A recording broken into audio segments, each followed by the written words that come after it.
Hello friend, आज हम discuss करने वाले हैं Graham law of diffusion and effusion.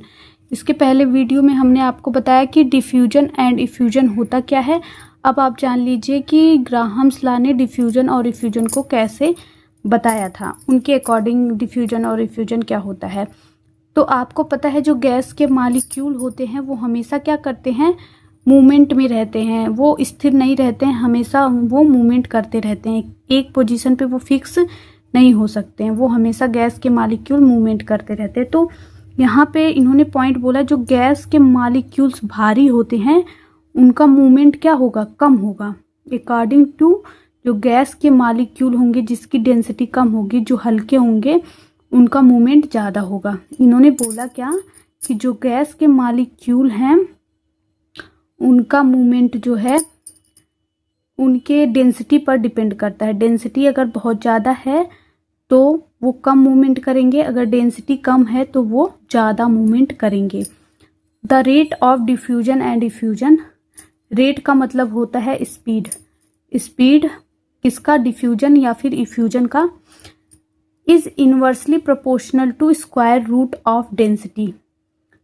ये इनवर्सली प्रोपोर्शनल होता है स्क्वायर रूट ऑफ डेंसिटी के, अगर हम टेम्परेचर और प्रेशर को कांस्टेंट रखें। देखिए, रेट ऑफ डिफ्यूजन या फिर इफ्यूजन जो होता है वो इनवर्सली प्रोपोर्शनल होता है स्क्वायर रूट, मतलब कि अंडर रूट ऑफ डेंसिटी के इनवर्सली प्रोपोर्शनल होता है।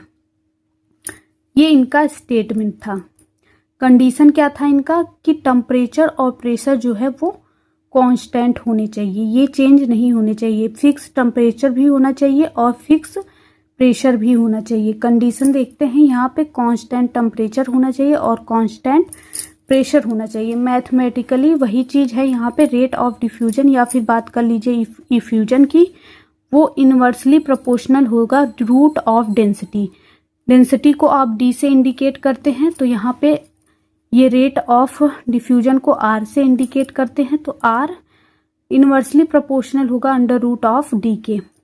ये प्रोपोर्शनलिटी को हटाने के लिए कोई कांस्टेंट लगाएंगे, तो के कांस्टेंट लगाएंगे तो यहाँ पे इक्वल आ जाएगा, साइन इक्वल का आ जाएगा, तो इक्वल लगा के के अपॉन अंडर रूट डी।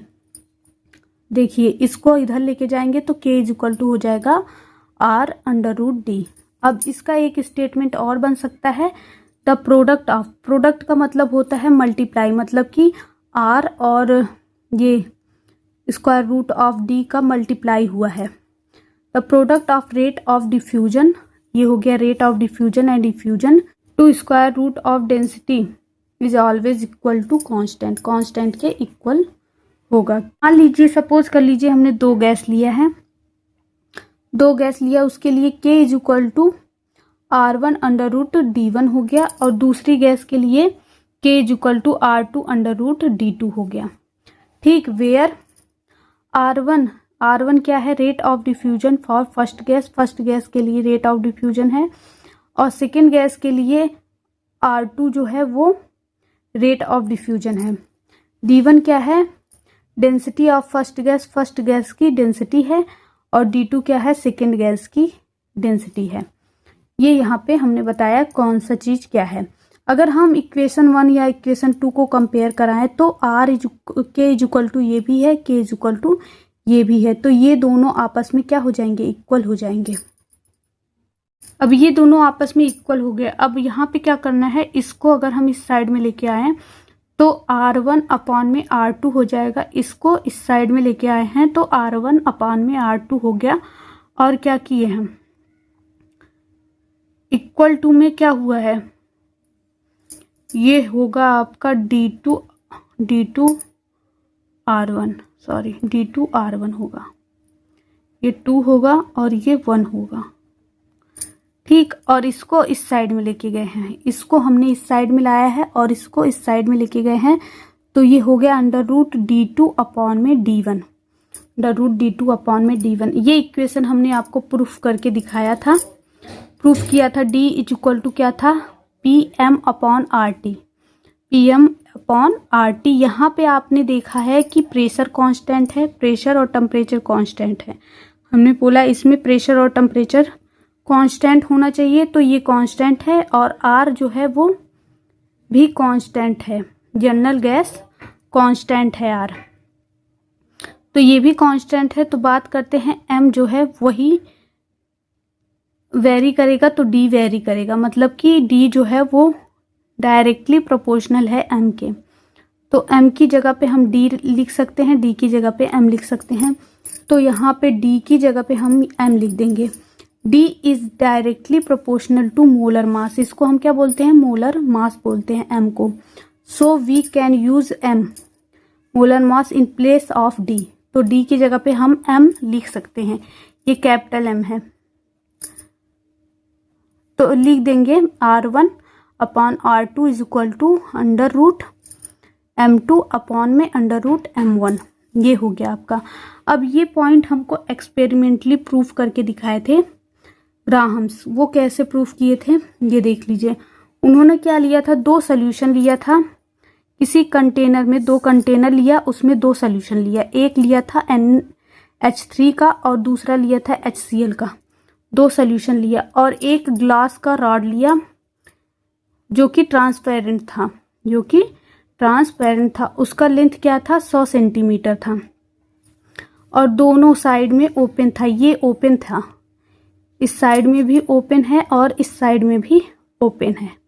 इस सोल्यूशन में उन्होंने कॉटन पैड लिया, उसको डिप कर लिया कॉटन पैड में, मतलब एक कॉटन पैड उन्होंने NH3 में डिप किया और दूसरा कॉटन पैड उन्होंने HCl में डिप किया। जब डिप करने के बाद उन्होंने इस वाले एंड पर HCl का कॉटन लगा दिया और इस वाले पर NH3 का कॉटन लगा दिया। कुछ टाइम बाद उन्होंने देखा कि यहाँ पे क्या हो रहा है, धुआं जैसा कुछ बन रहा है, वाइट वाइट सा धुआं बन रहा है।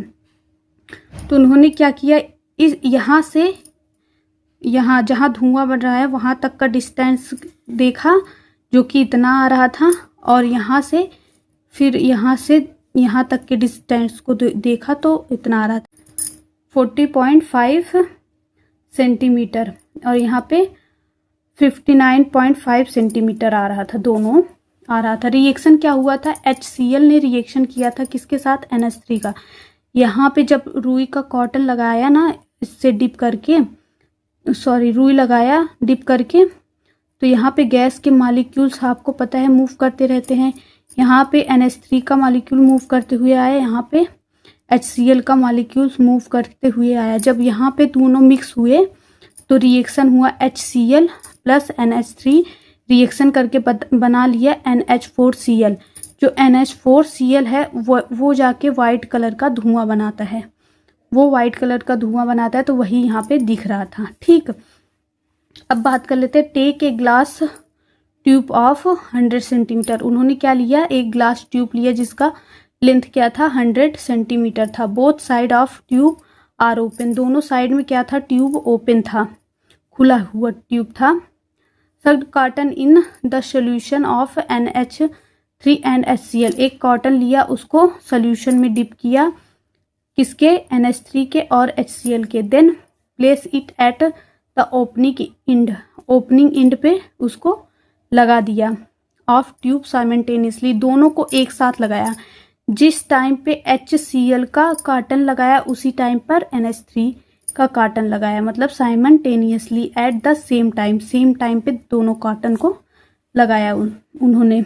तो क्या हुआ, NH3 travels 59.5 centimetre and HCl travels about 40.5 centimetre and white fumes are produce. क्या किया, वाइट फ्यूम्स को प्रोड्यूस किया, धुएं जैसा वाइट प्रोड्यूस हो गया। Now apply the formula. अब हम क्या करेंगे, अप्लाई करेंगे फार्मूले को।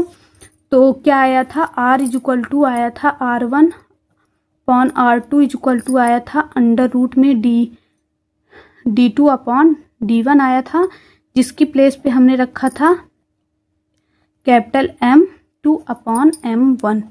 ये क्या है, मोलर मास ऑफ गैसेस का, गैस का मोलर मास होता है।